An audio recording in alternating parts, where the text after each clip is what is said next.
Well, the US and other governments around the world are scrambling to find effective measures to stimulate demand, support banks and restore the foundations of the financial system. As we've heard, the problems of insurance giant AIG are looming large in regulators' minds, and the company's been thrown another $30 billion lifeline, a move that's drawn serious criticism for burdening taxpayers with the company's risk. Well, to discuss the effectiveness of this and stimulus packages generally, I'm joined by respected economist Edward Leamer, Professor of Economics and Statistics at UCLA. Good morning, Professor Leamer. Welcome to Business Today. Good morning. It's great to be here. Now, there's been a lot of discussion about the further need to bail out AIG. Do you think this action to mitigate risk is justified or simply fear-driven? Well, the problem is I don't really know the answer. There hasn't been adequate disclosure. I think that the financial community and the taxpayers of the United States need to know exactly what the problem is, how big it is, how much more money is going to go into this thing, and how long it's going to last. What we've had is this sort of continuing throwing dollars at this problem and that problem, including AIG, with no indication whatsoever as to how long this is going to last and how much money is going to be involved. So I think the lack of transparency is a really big problem. All right. Now, as we've seen this morning, Ben Bernanke has spoken at the Senate Budget Committee for the state of the U.S. economy. What did you make of his comments? Well, it's good to hear that he was angry. He doesn't really express very much anger. I think taxpayers are angry, rightly so.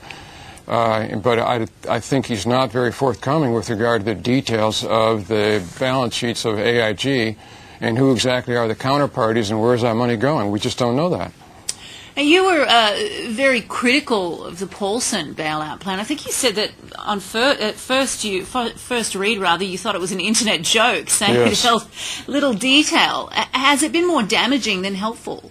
Well, I think it's been very damaging, not the plan itself, but the way it was sold to Congress. Paulson and Bernanke went to Congress and said we would have the Great Depression unless this thing is passed by Monday. And that just unleashed a tidal wave of fear, not just in the financial community when everybody sold equities at any price, but most importantly, the U.S. consumers just suddenly stopped spending. And you've never seen anything like that, fear gripping U.S. consumers for the first time in any data that I can see. And that's really why we had that terrible fourth quarter, is the fear gripped us.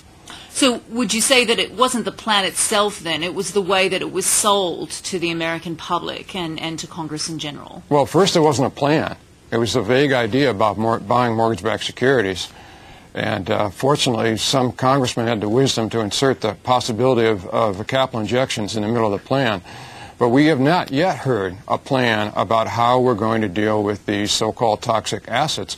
Secretary Geithner, who's been involved with this since more than a year ago, he was promised to be giving a major speech last week, and he would explain what the problem is and what the solution is, and we still haven't heard the answer to that. It's very frustrating. So why do you think we haven't heard the answer to that then?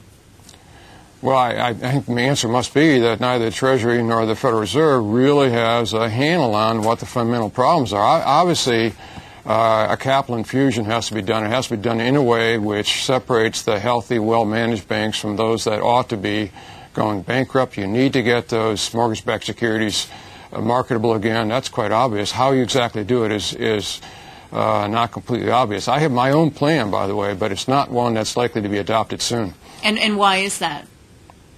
Well, the plan is to have a public partnership, a private-public partnership in which the private sector makes the decisions as to how much the mortgage-backed securities are worth and how much capital infusion each one of these banks deserves. The taxpayers share that gamble dollar for dollar. The downside risk is shared equally.